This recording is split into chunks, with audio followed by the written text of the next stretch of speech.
Rebecca, great to see you. I've really enjoyed our past conversations. We focused on consciousness, we focused on philosophy of religion, arguments for and against the existence of God. What I'd like to do now is to try to understand the development of your thinking, your intellectual history, as it were. And what I'd like to do is use some of your major books as benchmarks to see how it's progressed. And you know, the three I look at is certainly the mind-body problem, which was, I think, your first book on Spinoza, and then Plato with the Googleplex, which focused on the importance of philosophy. So the mind-body problem, yeah. Well, that was a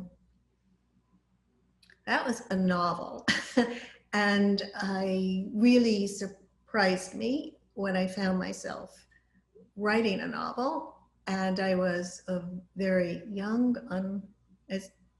untenured assistant professor of philosophy. My major interests at that point were mathematical logic and philosophy of physics, and consciousness and the hard problem of consciousness. And it was surprising to me that I, started writing a novel about the mind-body problem. It was a great surprise to my colleagues as well.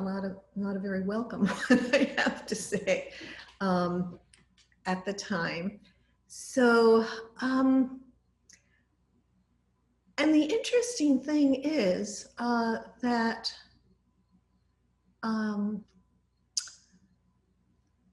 well, why was it a novel?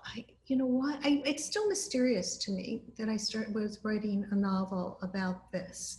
I think I was I don't know if I've ever spoken to you about this, that I was in a kind of meta-philosophical state. Philosophy is so meta as it is, but I was meta-philosophical, and I had gone through college and gone through graduate school very quickly and very technically. I was very interested in very technical problems. And then I started teaching. When I gave birth to my first child, I lost my father. And so these were major life changes. And I thought, wow, I'm a professor of philosophy, and I don't know how to think about these things. And I'm not even sure how to feel about these things like losing a beloved parent and giving birth to a child. And I think I'm even stupider than the average person in their 20s who's gone through this, that I've been so focused on these very small little problems. And I wanted to think about how has my training as a philosopher helped me with these kinds of problems, with the kinds of problems that people think of when they think of philosophy and what a philosopher is. And I couldn't do it within philosophy. And so I just started writing this novel and seeing where it would lead me. And it was actually in the course of that novel that I came up with this idea of matter, and I called it the will to matter in that novel. Yeah, because in order to try to understand the motivational structure of my character, who was not me, so she had this wonderful objectivity about her because she was not me. I tried to understand what was driving her and what was the source of her great longing. She was in many ways a very enviable person, smart and pretty and funny and all these gifts. She was miserable. Sounds like you to me. So yeah, so I came up with this kind of, well, gee, there's just this, she doesn't think she matters at all, and she's using the old female way. Of course, I was a very strong feminist, still am. She's using the old female way out. She's going to try to marry what she wants to be. She wants to be a thinker, so she's going to use her seductive gifts. to attract such a thinker and make him fall in love with her, and that's not going to do it for her. Yeah, and so it was in trying to understand this character that I came up with this whole idea of mattering. And it's been kicking around ever since, and in every book in some sense. Even my book on Gödel's incompleteness theorems in some way, because I'm always interested in what is the driving passion in a person's project. What are they trying to prove? And so it's always been there. And how about Spinoza? Why did Spinoza? Yeah, Spinoza is so important to me. Although that it was a book also that I didn't want to write. It was a book for a series on, they asked Jewish writers or Jewish thinkers to write about other Jewish thinkers or Jewish themes. And when the editor of the series approached me about this, I was slightly, I don't know, offended by the project. You know, thinking seems to be, you know, our way out of the identities into which we were born, you know, and a way out. And that seems to me, that's a very important concept to me in thinking. And I went out to lunch with the editor, and he said, well, who would you write about if you were going to write about it? And I started to talk about Spinoza and why, although he's a philosopher who means a great deal to me, and he did actually come from a Jewish background, it would be in a betrayal of Spinoza and everything that he stood for, the great apostle of universalism, to which I ascribe, to write of him as a Jew, you know, write at me as Jewish, as someone who grew up Jewish, and he as, you know, someone who also, although he was excommunicated. I'm sorry?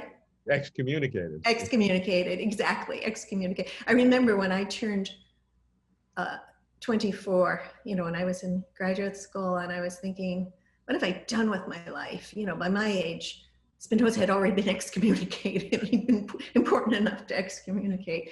But yeah, so, and my editor, being a very broad-minded person, the editor for that book had said, God, you have so much passion about why you shouldn't write this book. You have to write this book. So I called it Betraying Spinoza.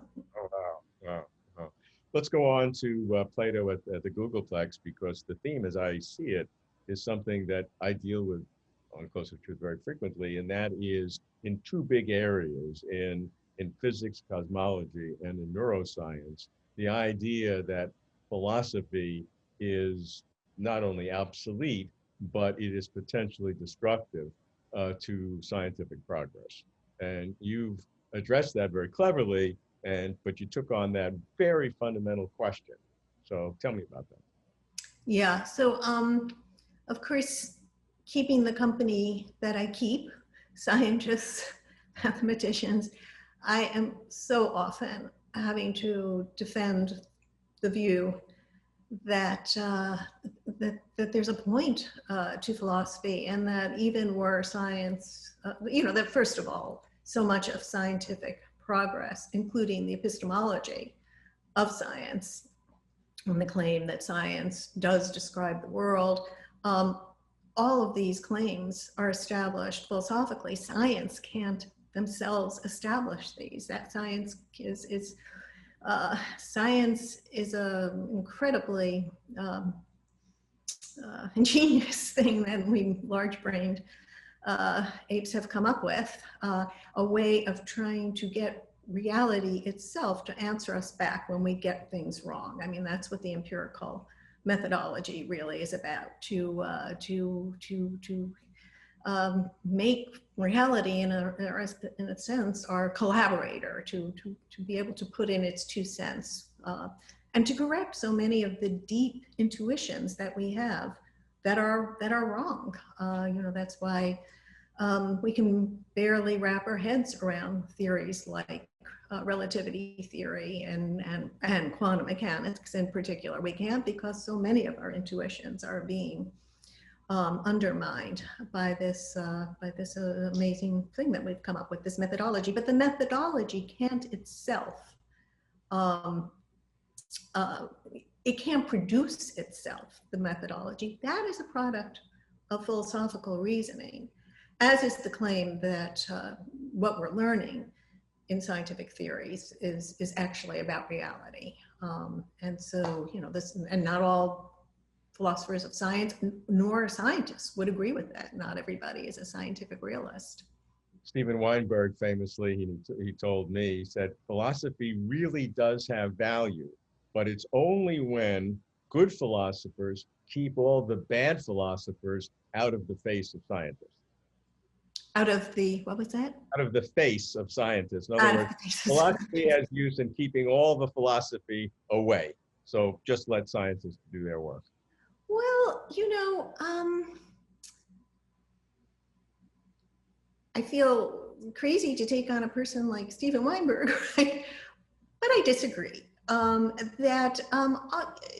think about when I was studying physics and actually thought I was going to go on in physics, we were deep in the Copenhagen interpretation of physics. And, science was not a description of reality. And when you asked, how are we supposed to, as I did ask my physics professor, how are we supposed to attach this theory, this very interesting theory and mathematically rich theory, to a world that's recognizably our own, I was told basically, well, shut up and calculate, right? Richard Feynman's famous statement, right?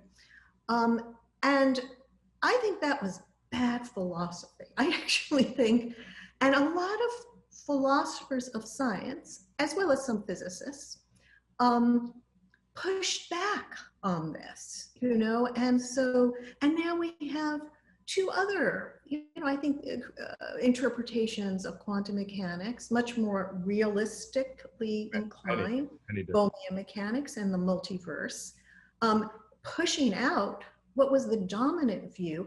And these battles are being waged on philosophical grounds. So I think maybe, I think that sometimes philosophers should be in the face of physicists. Yeah, to be fair to Stephen Weinberg, I think he said that to be provocative because, if I'm rating philosophers, Stephen Weinberg would be near top of my list. He's really a very good philosopher. Exactly. Even though he might not like to be characterized as that, as well as everything else. Thank you for watching. If you like this video, please like and comment below.